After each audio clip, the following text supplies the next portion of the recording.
Muy bien, hermanos. Oren por mí para que el Señor nos dé sabiduría y expresar sus palabras. Amén. Y que podamos predicar la palabra de manera fiel. Amén. Apegado a su contexto, a su texto, para no predicar ningún pretexto. Amén. Ok. Gracias, Padre, por tu palabra que nos guía y nos instruye, que nos lleva al conocimiento de las verdades que tú quieres que nuestra iglesia crea y predique. Gracias, Señor. Te damos gracias porque estás aquí en medio de nosotros, por la bendición de los cánticos, la bendición de la escuela dominical, la bendición de estar aquí unidos hoy. Bendícenos, llévanos el bien a través de la Escritura a poder comprender y valorar las promesas que tú nos has dado. Amén. Bien. Génesis 25, por la gracia y la misericordia de Dios, hemos venido avanzando a un ritmo muy bueno en el estudio de la Biblia de una manera expositiva, metódica y clara. Amén. Hemos llegado a los descendientes de Abraham y vemos cómo Dios fue fiel con Abraham. Amén. Y vemos cosas particulares. Dice Génesis 25, después de la muerte de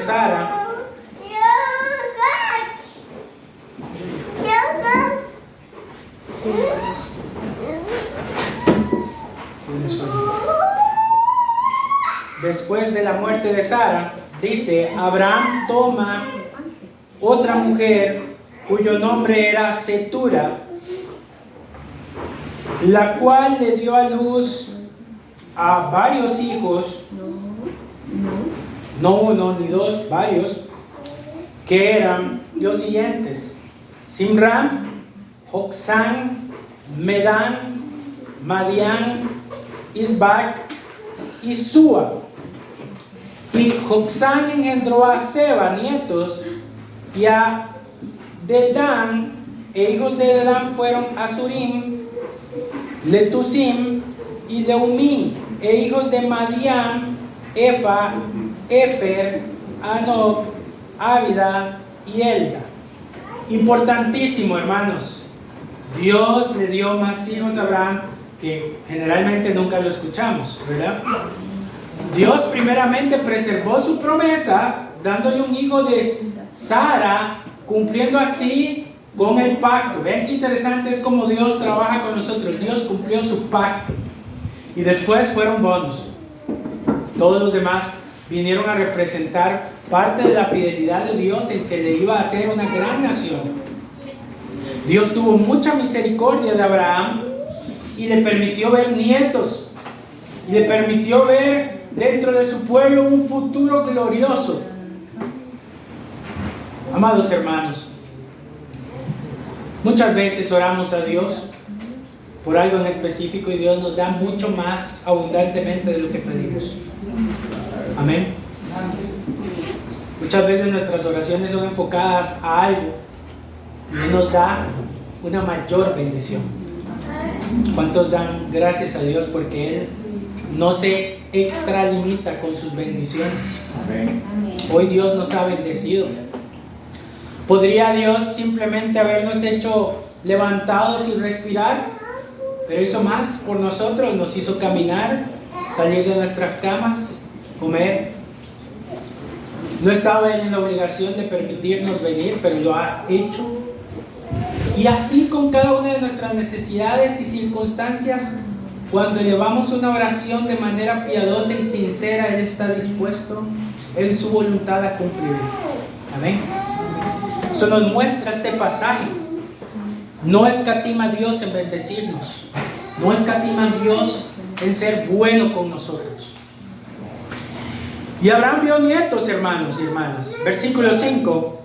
Abraham dio todo cuanto tenía a su heredero, al hijo de la promesa, a Isaac: vacas, camellos, tiendas, ¿verdad?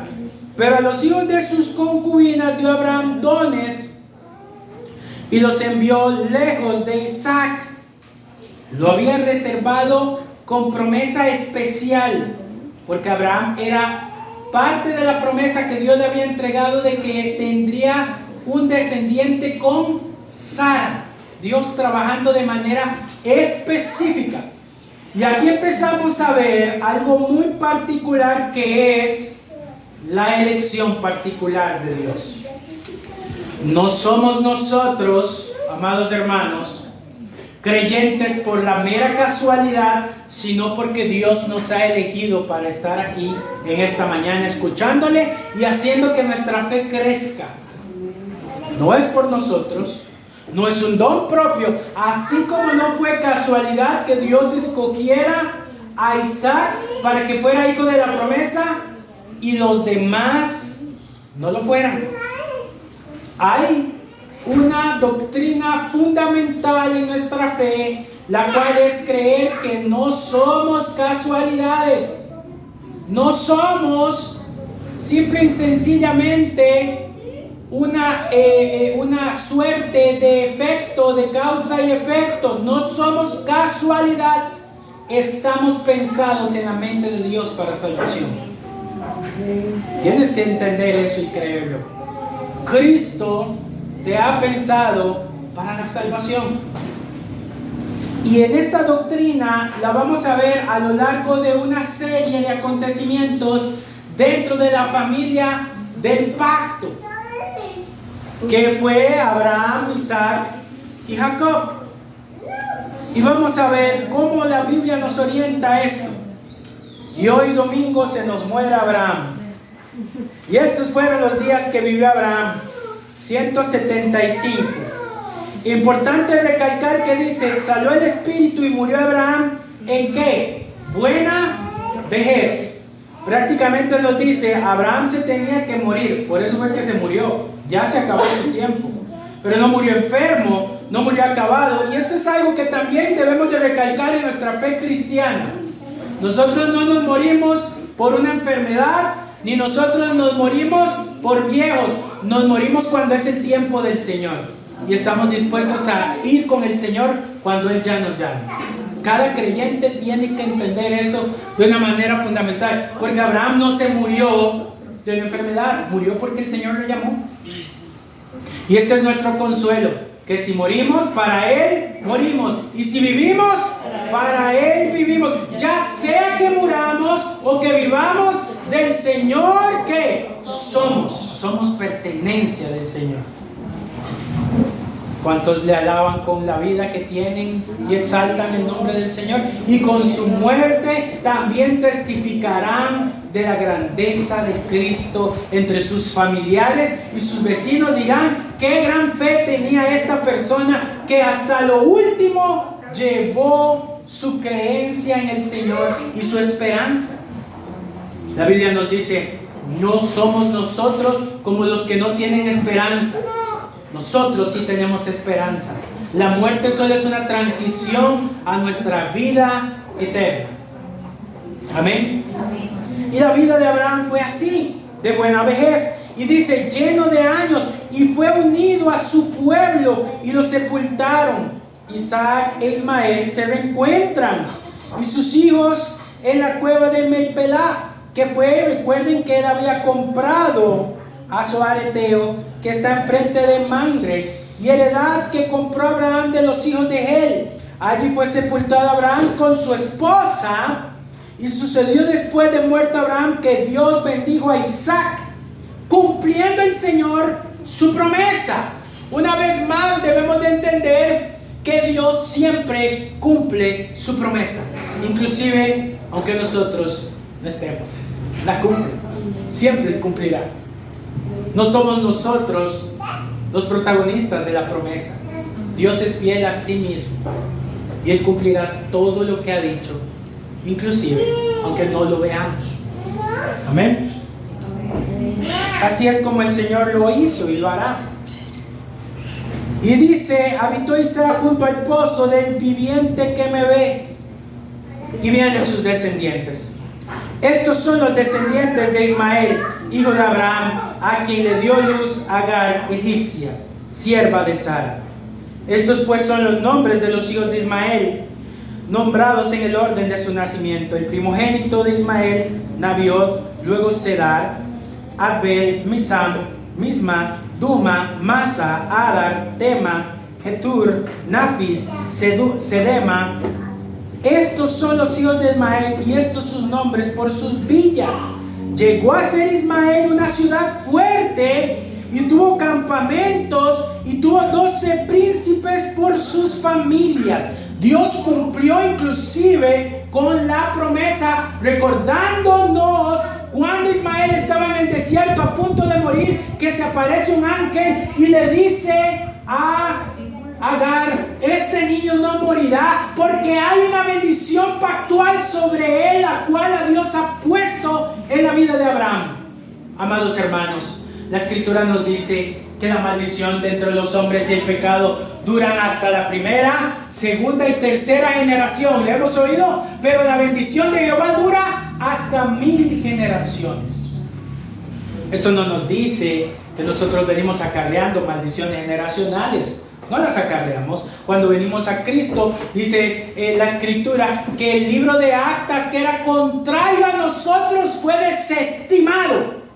No hay herencia, no hay pacto de nuestros abuelos que nos puedan hacer daños. Es más, la escritura lo dice ni siquiera en el Nuevo Testamento. Para aquellos que son muy neotestamentarios, en el Antiguo Testamento dice que no hay brujo, ni hechicero, ni agorero que pueda atentar contra la casa del Señor. Y nosotros somos Israel de Dios. En el nuevo pacto no hay nada en nuestros genes y familia que puedan acarrearnos una maldición generacional. Pero sí podemos confiar plenamente que si enseñamos a nuestros hijos en el temor del Señor, les mostramos el pacto del Señor, ellos serán bendecidos con la fe cristiana. Si les enseñamos, si tomamos tiempo, si dedicamos tiempo a ellos, Dios puede hacer un milagro y una obra en ellos. Amén. Y debemos de creerlo. Así que Dios cumplió su promesa bendiciendo la vida de Ismael, dándole a Ismael familia larga y prolongada por el pacto y la fidelidad que tenía con Abraham. Amén. Hay un nuevo y mayor pacto que el de Abraham, hermanos, y es el pacto de Cristo. Cristo ha mostrado en su nuevo pacto que podemos descansar plena y llanamente en su salvación y en su obra en la cruz. No somos nada, no hacemos nada para contribuir ante tal promesa del Señor. Son las promesas del Señor basadas en Cristo las que nos dan fidelidad para poder saber que Dios nos ha salvado y nos va a perdonar y nos llevará al cielo. No son nuestras obras. Ninguno, dice Pedro, que ponga su confianza en el Señor será defraudado. Ninguno.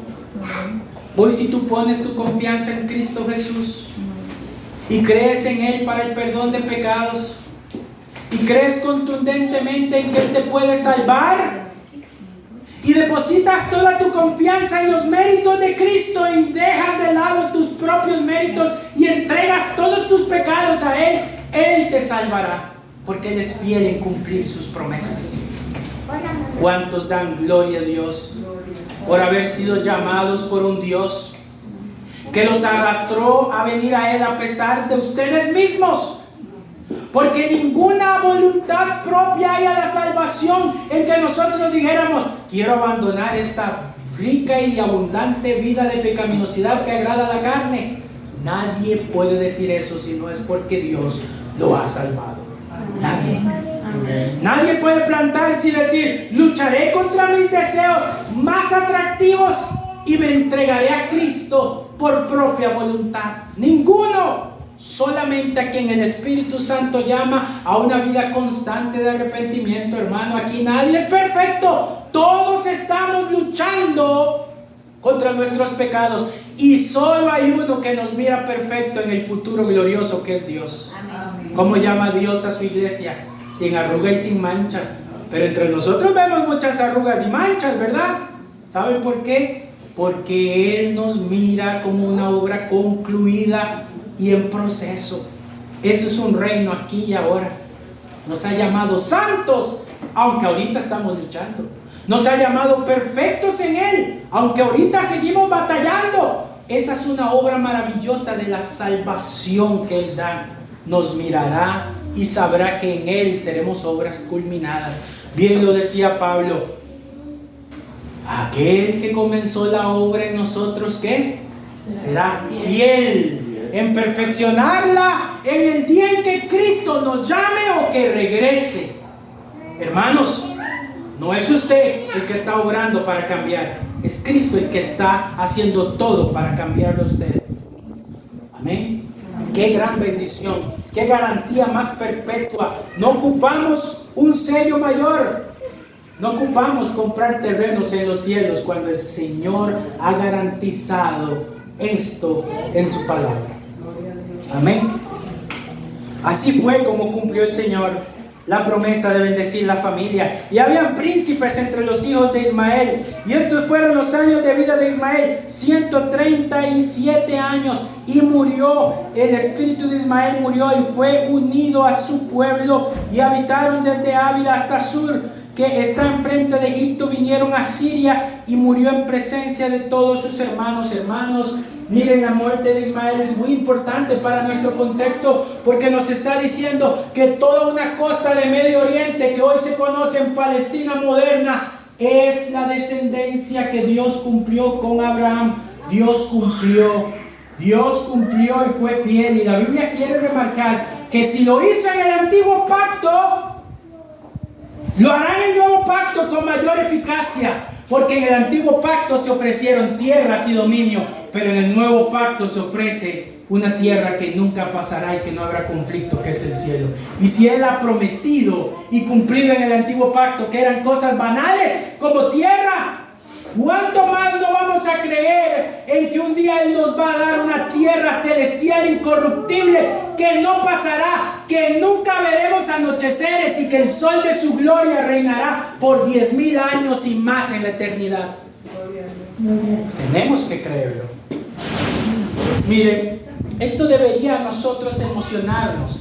Debería de despertar en nosotros un sentimiento de mirar siempre hacia lo eterno, de mirar y poner siempre la mirada hacia la herencia eterna que es el reino de los cielos, y apuntar con nuestro dedo a nuestros familiares, a nuestras tías, a nuestros padres, a nuestros vecinos, a nuestros amigos, y decirles: hey, no te enfoques simplemente en lo terrenal, apunta tu mira a lo celestial, porque Cristo ha prometido a aquellos que creen un reino sempiterno que no tendrá fin, que no habrá anochecer, que no hay enfermedad, ni lloro, ni quebranto, y que el Cordero, que es lo más importante, el Rey de Reyes, reinará en justicia y plenitud.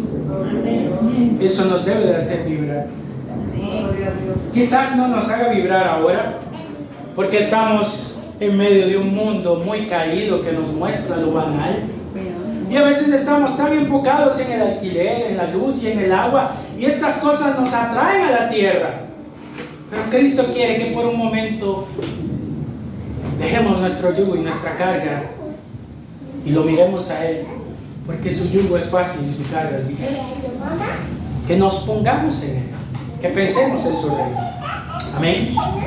Y cumplió Dios la promesa, y eso es lo que es importante. Si cumplió la promesa terrenal en aquellos días, cumplirá la promesa celestial. Y viene el nacimiento de la elección. Bendito sea el Señor. Estos son los descendientes de Isaac, hijo de Abraham. Abraham engendró a Isaac, y era Isaac de 40 años cuando tomó por mujer a Rebeca, hija de Petuel, arameo, Pan-aram, hermana de Labán, arameo. Y oró Isaac. Una vez más vemos quién oró. Nunca subestimemos la oración de un esposo por una esposa. Nunca subestimemos la oración per se. La oración puede hacer mucho. Santiago dice: la oración eficaz del justo, ¿qué? Puede mucho. Y dice así: y oró Isaac a Jehová por su mujer, que era estéril. Una vez más, igual como su madre, no se iba a basar en la promesa en sus propias fuerzas, Requería que aunque tuviera la promesa, confianza. A veces damos muy sentadas las cosas, ¿no? No podemos darlas por sentada por ser cristianos. Algunos dicen, hermano, yo soy cristiano, voy a la iglesia los domingos y en la vida me va mal. ¿Y quién te dijo que tenías que dar por sentado que el hecho de que fueras cristiano te iría bien en la vida? No podemos darlas por sentado. Debemos de buscar siempre una dependencia al Señor, siempre. El ejemplo más tácito y más claro es Jesucristo. Día y noche ministrando, y en las madrugadas que hacía el Señor, se retiraba a orar, dependiendo de Dios. ¿Quiénes somos nosotros para no depender de la misma manera de nuestro Señor? Tenemos que depender del Señor, aunque hayan promesas. Mire, la Escritura nos dice, Dios da el querer como el hacer. Muchos de nosotros decimos, Señor, ponme las ganas. Claro, hay que pedirle al Señor ganas. Hay que pedirle al Señor deseos de orar. Porque la carne por sí misma no va a querer orar. No va a querer congregarse. No va a querer buscar. Necesitamos orar. Y esto es importante que lo entendamos. Abraham tuvo la intención brutal de orar. La expresión de oro en esta parte es importante destacarla. Dice que Abraham ofreció ofrenda. Abraham fue fiel. Isaac fue fiel. Ofreció ofrenda. Se dedicó a honrar al Señor, a glorificarle y a exaltarle, a traer gloria y honra a su nombre. Y todo esto lo hizo en un sentido de oración. Y después dice, Jehová respondió. Y dice, y oró Isaac a Jehová por su mujer, que era estéril, y lo aceptó Jehová, y concibió Rebeca su mujer. Solamente que sorpresivamente Dios respondió de manera doble. Porque ellos no se hacían ultrasonido, ni cita, ni hacían revelación del sexo, nada. En el momento nada más quizás dijo Isaac, uy, Rebeca, qué panzota, ¿verdad? Qué grande que se le ve, como que ahí no solo hay uno, hay como tres, ¿verdad? Y era una anomalía que nacieran en mellizos, era algo muy extraño. Inclusive en nuestros días hay sorprendentes casos que hay mujeres que tienen cuatrillizos. No sé cómo hacen para llevar el vientre, es sumamente pesado. Dios bendice de esa manera, inclusive hoy en día. Y así hay casos, no sé si alguien tiene la facilidad de buscar cuánto es el mayor número de niños que han nacido en un solo vientre, en un solo momento, en un solo parto, o mejor dicho, en un solo alumbramiento. Nos podríamos iluminar en cuánto Dios puede bendecir a alguien. Amén. Y dice así, versículo 22, y los hijos luchaban dentro de ella. Imagínense esa pobre mujer con esos revoltijos en el estómago, sintiendo a los hijos jugar allá adentro.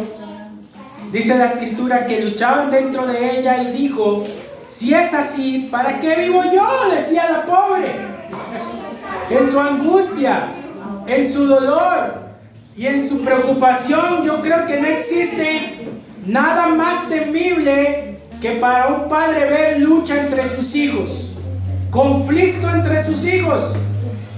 Y uno lo ve cuando están grandes, pero en la misma panza, en el mismo momento, qué difícil es saber que tus hijos están contendiendo allá adentro. Y contendían por algo, hermanos. No contendían por cualquier cosa. Muy probablemente contendían por quién salir primero. ¿Quién iba a ser el primero en ese espacio tan reducido? Y la Biblia no se queda corta en la expresión y dice, 2 naciones hay en tu seno. Santo Dios, qué promesa más fuerte. 2 grandes naciones están por nacer. 2 pueblos serán divididos desde tus entrañas. Mire, le digo una cosa, esa profecía no es nada atractiva. Todos queremos oír que nuestros hijos se van a llevar bien, van a ser profesionales, van a llegar a ser exitosos. Pero aquí la profecía es, va a haber lucha y contienda entre tus hijos. Tremendo. El pueblo será, un pueblo será más fuerte que el otro pueblo. y el mayor servirá al menor. El mayor servirá al menor. Cuando se cumplieron sus días para dar a luz, he aquí habían gemelos en su vientre, y salió el primero rubio. La Biblia nos destaca en primera instancia las características. El rubio, de hermoso semblante. Dice, salió el rubio y era todo velludo como una pelliza, y llamaron su nombre Esaú. Después salió su hermano, trabada de su mano al calcañar, pegado, agarrándolo, luchando, naciendo. Bueno, algunos si tienen hermanos pueden identificarse con su hermano, que nacen ahí dándose duros. ¿Ah? Y fue llamado su nombre Jacob, y era Isaac de edad de 70 años cuando ella los dio a luz. Y dice, y nacieron los niños, y Esaú fue diestro en la casa, hombre de campo, pero Jacob era varón quieto que habitaba en tiendas. Eso no era muy normal, no lo era, hermanos, que la característica fuera habitar en tiendas de un hombre. Era poco común. No dice que tenía una cualidad diestra en nada, nada más dice, era muy calmadito y habitaba en la casa, viendo ahí el tele, tranquilo. El otro tenía cualidades muy fuertes, masculinas, muy fuertes, pero el otro era muy quieto, muy tranquilo. Uno como quien dice, uno se ganaba la vida en el campo duro cazando y el otro está en la casa. Está bien. El otro está ahí tranquilo, viendo tele. ¿Verdad? Es más, utiliza una expresión muy poco común, dice que lo toma del talón. La expresión, alguien que tomaba un talón en esa época era un aprovechado. Es más, para decirlo bonito, aprovechado, pero es ladrón. Un ladrón, lo que le está diciendo. Es una persona que tiene sus mañillas, sus mañitas tiene. El niño nació mañoso, nació tremendillo. No era alguien que uno podría destacar entre modelo a seguir. Era la oveja negra de la familia. Y luego vamos a ver sus actos cómo respaldan, porque saben, Dios nos está fijando en quiénes íbamos a ser para salvarnos. Mire, si el Señor hubiera sabido quién iba a ser yo, no me hubiera salvado. No hay ningún mérito en eso. Él me amó y me salvó por su gracia y su misericordia antes de que yo naciera e hiciera cualquier cosa. De esto se trata el tema. La misericordia y la gracia de Dios, cómo nos salva a pesar de nosotros y de quienes íbamos a llegar a ser. Así es. Y dice que mamá lo amaba más. Versículo 28. Y amó Isaac a Esaú. Papá amaba a Esaú porque comía de su casa, rica comidita, le daba a papá por la pancita. Y Rebeca amaba a Jacob. Y así usted me va a venir a mí a decir que los papás no tienen preferencia entre los hijos. Si hasta la Biblia lo dice, no me venga con eso. La Biblia nos enseña que a veces tenemos cierta inclinación hacia un hijo. Lo vemos más vulnerable, lo vemos más dulce. Y a veces quizás no es que lo queramos más, simplemente tenemos cierta inclinación. Y lo tenían ellos. Isaac con Esaú y Rebeca con Jacob. Se inclinaba la balanza. Y guisó Jacob un potaje, y volviendo Esaú del campo cansado, dijo a Jacob: te ruego que me des a comer de ese guiso rojo, pues estoy muy cansado. Generalmente el guiso puede decirse que eran como papas con cordero. Eso es lo que la gente generalmente dice. Dice que la jornada de ese hombre, la jornada de caza, era larga y extensa. Y es muy interesante lo que voy a decir ahora. La jornada comprendía de antes de que rayara el alba, o sea, en la madrugada, y terminaba cuando había un buen peso de caza, o sea, se había cazado lo suficiente. Hay muchas probabilidades que ese día providencialmente Esaú no cazó nada y ya era tarde y le dio hambre. Y cuando llegó, lo que estaba oyendo era el hambre del desayuno y del almuerzo y de la cena. Ese hombre estaba partido, como llaman, fundido. Venía de buscar cazar y ese día no cazó nada.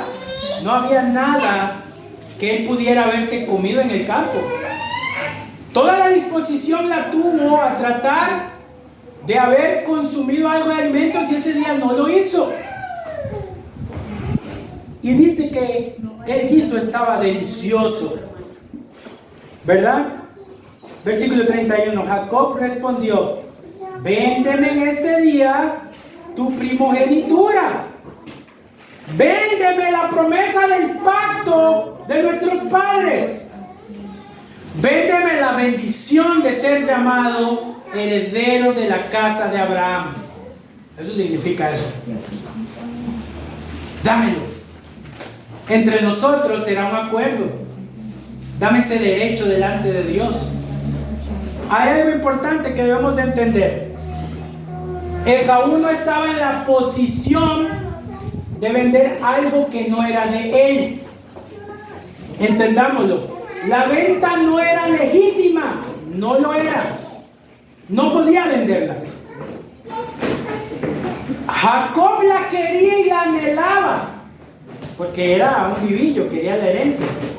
No lo está viendo solamente en un sentido espiritual, sino también conveniente. Pero lo que activó el descartar de Esaú fue su menosprecio. Su menosprecio. No fue la potestad de venderla, fue su menosprecio y el mirar que no valía nada, que no tenía peso ni espiritual y mucho menos económico. Digo, ¿a mí para qué me sirve eso si me estoy muriendo de hambre ahorita? Tremendo. Dios, si lo queremos ver de alguna manera, para que muchos no se hieran en su susceptibilidad, sí miró el corazón de Saúl y consideró las acciones que él estaba proponiendo.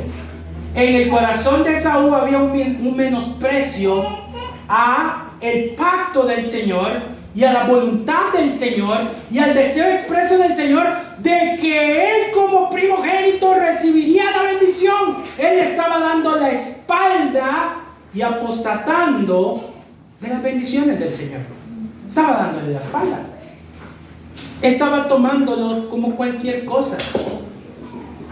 Y no miró que era esencial y fundamental creer que Dios lo estaba llamando para cumplir el propósito de ser una gran nación. Amados hermanos, veámoslo en nuestro contexto. Muchos de nosotros, siendo de Cristo, ¿cuántas veces no menospreciamos las cosas de Cristo? La menospreciamos. Tenemos un tiempo de oración en la iglesia y estudio y no vamos. Preferimos ver Netflix.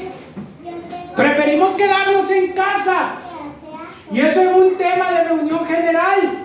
Pero vayamos a un tema más general, más específico y demos más fino. ¿Cuántos de ustedes saben que su alma tiene sed? Como dice el salmista en el Salmo 38, mi alma tiene sed de ti. Soy como el ciervo que brama junto a corrientes de agua para tratar de socavar esa sed. Y teniendo sed en la casa, pudiendo abrir la Biblia, no lo hacemos porque menospreciamos las riquezas y las bondades del Señor. La vemos por menos. No seamos tan duros al juzgar a Esaú. Muchos de nosotros, por menos de un plato de lentejas, hemos dejado ir la bendición del Señor. Por un chip de papas fritas, es lo que a veces lo vendemos.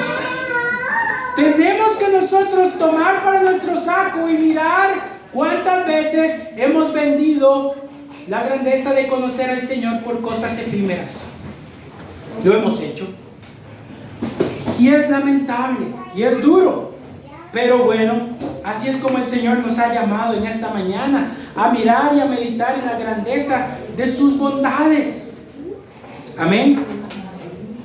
Y ahí él vende su primogenitura y dice, y Jacob respondiendo, dijo, véndeme en este día tu primogenitura. Entonces dijo Esaú, he aquí, yo me voy a morir. qué dramático. ¿Quién se muere de hambre un día que no coma? Nadie. Nadie. Sí, se parte uno y le duele. Nomás tal vez hubiera dado una gastritis, pero morirse era un exagerado. ¿Verdad? ¿Para qué pues me servirá la primogenitura? Y vemos su corazón desvelando el menosprecio. ¿Y a mí para qué me sirve eso? ¿Para qué me sirve el pacto y la promesa que hace casi 200 años mi padre recibió? Donde Dios le dijo que le iba a dar un hijo, hizo un milagro con mi abuela estéril. Hizo el milagro. Y mi abuelo Abraham tuvo que pasar por penurias, vicisitudes y situaciones complicadas. ¿Y a mí de qué me sirve todo eso? Menospreció la historia, el contexto, la herencia religiosa de su familia. Y digo, dame ese plato para acá. Decidió llenar su vientre. Y dijo a Jacob, júramelo en este día, júramelo, la más alta promesa que se le podía dar en ese tiempo, júralo. Y él dijo de manera simple y sencilla lo siguiente. Y él le dijo, lo juro, véndemelo. Y vendió a Jacob su primogenitura. Entonces Jacob dio a Esaú pan de guisado de lentejas, y él comió y bebió y se levantó y se fue. Así dice la Biblia, así, en algo tan tonto, tan absurdo, así menospreció Esaú la primogenitura. Qué duro. Cuando lo vemos tan ridículo, cuando lo vemos tan lamentable, podemos entender muchas cosas, amados hermanos y oyentes, que en esta mañana han dispuesto a venir y a escuchar la palabra del Señor. La Biblia nos habla de ese ejemplo tácito y claro, importante. Vayamos a Romanos 9.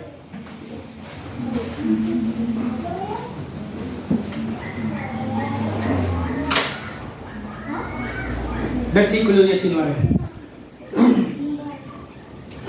Pero tú me dirás, ¿por qué pues inculpa? ¿Por quién ha revestido a su voluntad? Mas antes, hombre, ¿quién eres tú para que alterques con Dios? ¿Quién eres tú para sugerir las cosas a Dios? Miren, ustedes pueden decir, ¿qué desdicha le pasó a Esaú? Pero alguien preparó todo eso para Esaú. Alguien preparó que ese día no hubiera que cazar. Un hambre brutal. Alguien lo preparó. Y ese alguien que prepara todas las cosas es nuestro Señor. Y dice lo siguiente: dirá el vaso de barro al alfarero que lo formó, ¿por qué me has hecho así? ¿O no tiene potestad el alfarero sobre el barro para hacer de la misma masa un vaso de honra y otro para deshonra? ¿Y qué si Dios, queriendo mostrar su ira y hacer notorio su poder, soportó con qué? Con mucha paciencia. Miren, hermanos, el mundo hoy está lleno de hombres tiranos, perversos, asesinos, ultrajadores y seres terribles. Y no es que Dios deja que pasen las cosas. Es que Dios soporta con paciencia lo que está pasando, para un día tomar a estos vasos de deshonra y castigarlos. Esto es importante que nosotros lo entendamos. Muchos dicen, vino un presidente tirano, asesino. Es que Dios dejó que pasara eso. No es que Dios dejó que pasara eso. Los hombres eligieron malos gobernantes y Dios soporta las maldades para el tiempo justo de su juicio. La soporta en paciencia, como ha hecho con nosotros, soportando antes de que fuéramos alcanzados por la gracia eficaz. Soportó nuestras maldades hasta el día en que nos salvó. Como pudo habernos destruido, pero en esta ocasión Él nos salvó. Y dice que Dios muestra así su paciencia, soportando con mucha paciencia y hacer notorias las riquezas de su gloria, las mostró para con los vasos de misericordia que Él preparó de antemano para la gloria. No podemos decir, Dios destruye ya a todos los malos, que si entre algunos hay alguien que se salve. Que Dios los salve y que tenga misericordia de los vasos del vaso de deshonra, de personas que han hecho mal. Tal vez en su misericordia Él puede salvarlos. Amén. Y es importante que nosotros lo entendamos. Ahora vayamos al versículo 6 del 9. No que la palabra de Dios haya fallado, porque no todos los que descienden de Israel son israelitas, ni por ser descendientes de Abraham son todos hijos. Vean qué importante es esto. Habla de una doctrina pactual. No solamente el hecho de que alguien diga ser cristiano, creer en Cristo lo hará creyente. Tiene que haber una elección, tiene que haber una señal. Tiene que haber una señal del pacto. En el caso de los hijos de Abraham no hubo menosprecio. Amén. Versículo 7. Ni por ser descendientes de Abraham son todos hijos, sino en Isaac te será llamada descendencia. Como todo lo que leímos anterior, no solo ser hecho hijo de Abraham lo hace usted acreedor del pacto. Abraham tuvo otros hijos, pero solo en la vida de Isaac se llevó a cabo la promesa del pacto, dice el texto. Amén. Esto es, no los que son hijos según la carne son los hijos de Dios, sino los que son hijos según la promesa son contados por descendientes. Porque la palabra de la promesa es esta: por este tiempo vendré y Sara tendrá un hijo. Y no solo esto, sino también cuando Rebeca concibió a uno de Isaac, nuestro padre, pues no había ni aún nacido, ni había hecho ¿qué? Ni bien, ni mal, para que el propósito de Dios conforme a la elección permaneciere. No es el que quiere, no es el que corre, no es el que busca, sino es del que Dios tiene la misericordia. Y cuando Dios llama a alguien, lo arrastra hacia Él, le cambia su forma de pensar, ama a Cristo y le sirve. Por eso dice el texto, no son los que están ahí en Israel los que son hijos de Abraham, son los que Dios ha querido que sean hijos de la promesa del pacto. ¿Y quiénes están aquí creyendo en esa promesa? Nosotros.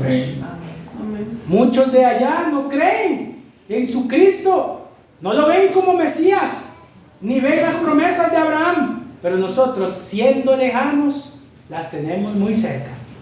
Amén. Las tenemos cercanas. Y dice que Dios no elige a nadie conforme a un concepto predeterminado, sino conforme a la sabiduría de su elección. Pregunte usted a saber por qué Dios nos eligió. Algunos tan bonitos, tan guapos, y otros tan feos y feas. Pero así nos eligió el Señor, no viendo mérito alguno físico ni intelectual. Es más, multiforme gama, especial y diferente. Su conocimiento y sabiduría está impregnado en su iglesia. ¿Por qué? Porque Dios es santo y escogió gente diversa, apartada, diferente, con gustos y formas diferentes para venir y adorar a un mismo Dios. ¡Qué bueno como Dios nos ha llamado! Y dice versículo 11, pues no habían aún nacido, ni hecho aún ni el bien ni el mal, para que el propósito de Dios conforme a la elección permaneciese. No porque por las obras, sino porque llama. Él llama. Su llamamiento es eficaz y las obras no salvan. Los méritos no salvan. Es a quien Él llama. Y a quienes Él llama, dice Efesios, los hace caminar en buenas obras que Él ha planeado desde antes de que los llamara. Por eso hacemos buenas cosas, porque Dios nos planeó. ¿O usted cree que usted le nace? No, no le nace nada. A uno solo le nace la maldad. Es cuando Cristo viene y prepara esas bellas y ricas obras y dice, voy a hacer que mi pueblo abunde en estas buenas obras. Amén. Y terminamos con esto.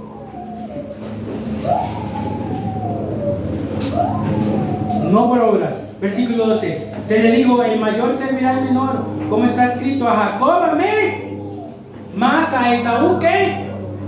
Eso es el Señor el que decide a quién ama y a quién no. ¿Qué pues diremos? Que hay injusticia en Dios. Porque alguien puede decir, es injusto que Dios no salve a algunos. Y dice la Escritura rotunda y contundentemente, en ninguna manera, y se los explico. ¿Quién merecía ser salvo?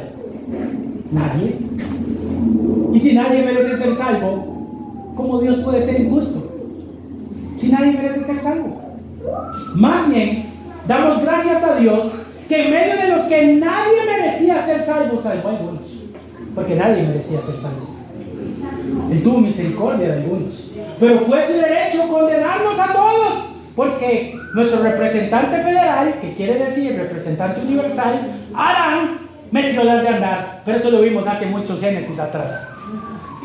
Y su error carcomió y destruyó nuestro origen, necesitando de un Salvador. Que todo aquel que en Él cree, que se le ha dado la potestad de creer en el Hijo, será salvo. Y si tú tienes fe, cree lo que dice Efesios 2:8. La fe es un don de Dios, no de vosotros, para que nadie se gloríe. No somos nosotros los que creímos, fue Él el que nos llamó y nos dio el don de la fe, el regalo para creer en Él. ¿Cuántos dan gracias a Dios? Porque su fe se ejercita y crece domingo a domingo en una congregación que Él ha llamado Congregación de los Santos. Solo por Él y para Él sea la gloria. No a nosotros, dice el salmista, sino a ti, Dios, la gloria. Amén. Glorias sean dadas a Cristo, que no mereciendo salvación, nos la otorgó, nos la entregó, nos la regaló. Hermanos, Dios regala la salvación no porque sea de escaso valor, sino más bien todo lo contrario, porque es imposible para el hombre alcanzarlo. Por eso es un regalo, no hay forma de pagar la salvación, solamente regalándola la podemos adquirir. Y Él la regaló a su pueblo, la regaló a sus escogidos.